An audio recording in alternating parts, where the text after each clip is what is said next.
Pierre-François Thaler, bonjour. Bonjour. Vous avez réussi un truc fou. Vous avez 30 millions, première levée française auprès de Partech Growth.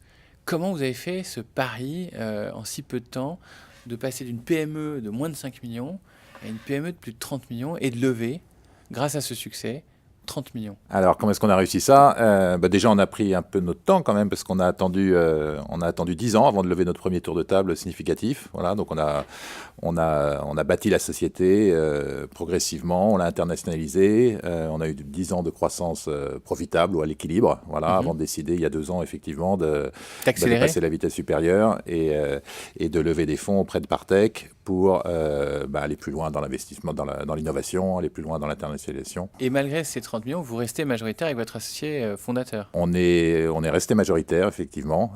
Bravo. On est 2 cofondateurs avec Frédéric Trinel depuis le début de la société. Voilà, je crois qu'on est un des facteurs clés de succès pour les entreprises de croissance, c'est l'association. Voilà, c'est d'avoir un associé ou des associés très complémentaires et avec qui ça tient sur la durée. Et c'est le cas avec Frédéric. Voilà, on est tout à fait complémentaires. Lui est à New York aujourd'hui, moi je suis rentré à Paris.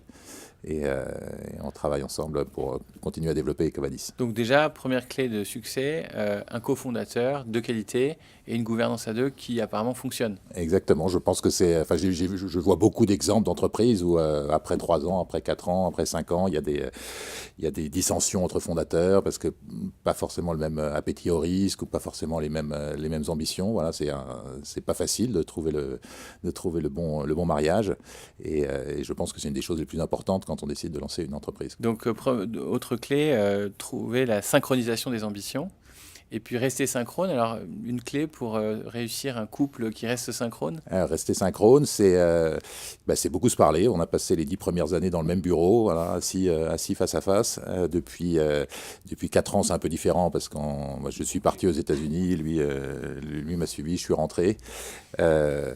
On se consulte sur tous les sujets, chacun a sa sphère d'influence, bien sûr. Moi, je m'occupe de tout ce qui est commercial et marketing, lui s'occupe des opérations. Voilà. Mais on fait attention de rester tout à fait au fait de ce qui se passe et de prendre des décisions importantes ensemble. Et alors, pour les entreprises de croissance ou celles qui la cherchent, quels sont les trois points de réflexion, les 3 leçons que vous voudriez transmettre? Et ensuite, on zoomera sur chacune de ces clés. Alors pour nous, les 3 clés de croissance, elles peuvent être différentes d'une entreprise à l'autre bien sûr, ça a été je pense le focus, voilà, de rester très ciblé sur une niche. Ça a été l'internationalisation assez rapide et bien sûr tout ce qui est équipe de management et choix des équipes. Alors on va revenir sur ces 3 paramètres. Le focus, c'est vrai que beaucoup d'entrepreneurs ont la tentation de se disperser, de diversifier le business model et donc d'essayer plusieurs choses pour survivre. Et en même temps, en essayant 10 choses mal ou 3 choses mal, on peut se perdre. Donc vous avez trouvé tout de suite le business model gagnant ou est-ce que vous l'avez trouvé quand même en testant différentes choses en parallèle? Alors on s'est lancé sur ce qui était vraiment une niche il y a 10 ans, qui était la notation RSE des fournisseurs. Voilà, c'était en 2007 assez pionnier parce que le développement durable, les réglementations en matière de RSE n'étaient pas ce qu'elles sont aujourd'hui. On est resté toujours centré sur ce sujet. Voilà, il y a eu en 2009-2010, au moment de la crise économique, il y a beaucoup de clients qui nous disaient pourquoi est-ce que vous élargissez pas votre spectre. Voilà, ce qui nous intéresse aujourd'hui, c'est plus le risque de défaillance financière des entreprises que leur performance RSE. Et on a vraiment voulu être les leaders, être le best in class sur un sujet particulier et ça facilite beaucoup de choses après, notamment quand on essayait de nouer des partenariats. Voilà, avec des grands éditeurs de logiciels ou des grands partenaires internationaux, quand on est le meilleur sur un sujet, c'est beaucoup plus facile que quand on essaye de couvrir plusieurs briques en le faisant de façon moyenne. Donc focus, première clé. Le choix des hommes, qui est aussi une clé qui doit préparer, j'imagine, l'internationalisation. Le choix des hommes ou des femmes qui constituent l'équipe de direction ou qui constituent l'ADN de la société. J'imagine que vous êtes passé par plein d'erreurs. Comment ne pas se tromper dans le recrutement?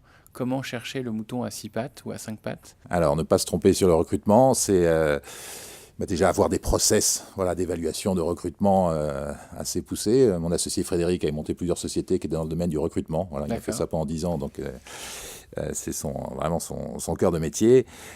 C'est choisir des collaborateurs qui ont la capacité de grandir avec l'entreprise. Voilà, et maintenant, on essaie de trouver des collaborateurs qui sont voilà, Prêt pour le coup d'après. prêts pour le coup d'après.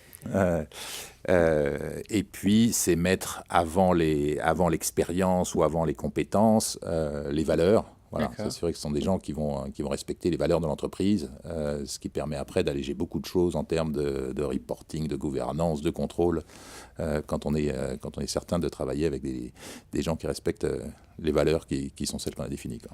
Donc les compétences sont moins importantes que les valeurs. Oui, quand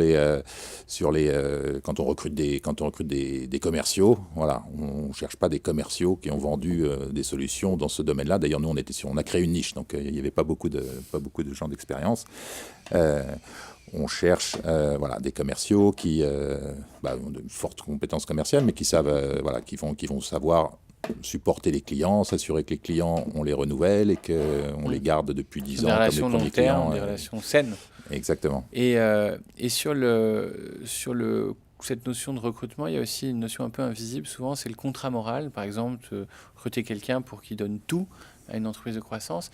Vous avez réussi à adapter cette soif d'entreprendre qui vous caractérise aux habitudes à la française. Un des choix qu'on a fait, par exemple, c'est de ne pas recruter par le haut, mais de faire grandir les salariés. Donc aujourd'hui, on a des collaborateurs qui nous ont rejoints il y a 8 ans ou 9 ans, qui étaient stagiaires, voilà, qui aujourd'hui managent des équipes de 50 ou 80 personnes.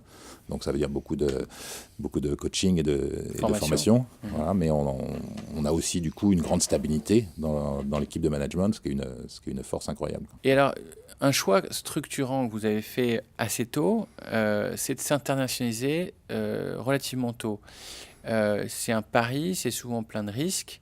Pourquoi l'avoir fait et comment vous l'avez fait de façon gagnante? Alors, c'était un pari, on n'avait pas vraiment le choix parce notre ambition, c'était de créer le leader mondial de la notation des fournisseurs en matière de RSE. Et les fournisseurs, ils sont partout dans le monde, quoi. Donc, l'attente de nos premiers clients français, voilà, c'était d'être capable d'évaluer des fournisseurs aussi bien en Chine qu'aux États-Unis.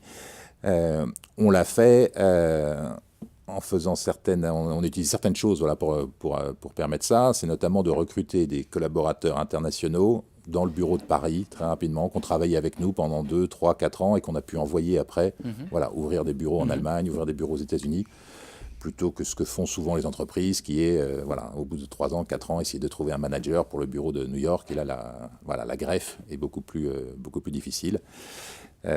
Donc ça, c'est un facteur important. Choisir ses batailles, bien sûr. Voilà, ne pas essayer de lancer 7 pays en parallèle, parce que c'est la catastrophe assurée.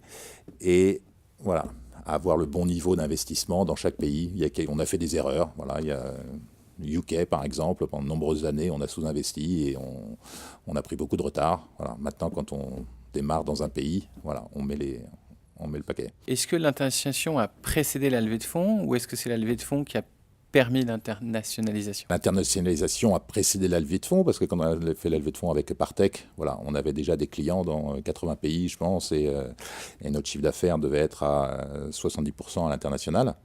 Voilà, ce que la levée de fonds a permis, c'est notamment dans des pays comme les États-Unis, voilà, où les budgets de développement sont énormes, voilà, pour réussir aux États-Unis en termes de marketing, en termes de niveau de compensation des équipes. C'est des budgets qui sont souvent sous-estimés et puis il faut être là sur la durée.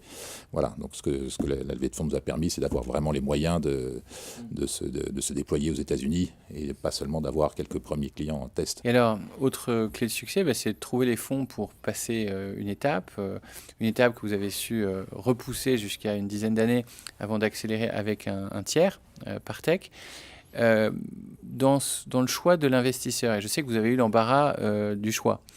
Dans le choix de l'investisseur, qu'est-ce qui vous a guidé? Ce qui nous a guidés, c'était avant tout d'avoir chez l'investisseur, voilà, dans les équipes, dans les futurs board members, des personnes qui partageaient nos valeurs, voilà, avec qui on sentait qu'on pourrait travailler en confiance, sans un reporting excessif ou une bureaucratie excessive. Donc, Ambry Benayoun et Bruno Crémel, voilà, chez Partech, effectivement, étaient tout à fait compatibles avec ça. Et ils nous apportaient voilà, cette expérience sur accompagner des entreprises à passer de 10 millions, 20 millions, 30 millions, 40 millions, un réseau à l'international. Voilà, parce que Partech est présent aussi un peu partout en Europe, avec des bureaux à San Francisco. Voilà, mais je pense que le premier critère, c'était celui des hommes, quoi. Une dernière question sur votre ambition à moyen terme. Souvent, on reproche aux dirigeants d'entreprises de croissance de paraître mégalos.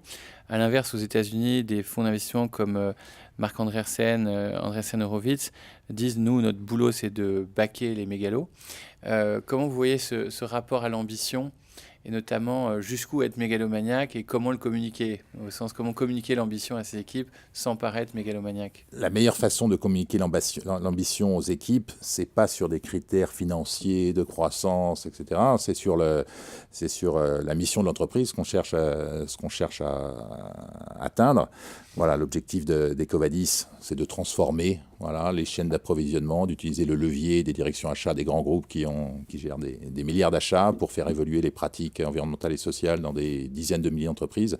Voilà, ce qui motive les équipes et qui les pousse à se surpasser et à aller plus loin. Voilà, c'est de pouvoir mesurer ce qu'on fait tous les jours ou tous les ans pour pousser des milliers d'entreprises à améliorer ce qu'elles font en matière d'émissions de CO2, en matière de réduction des accidents du travail.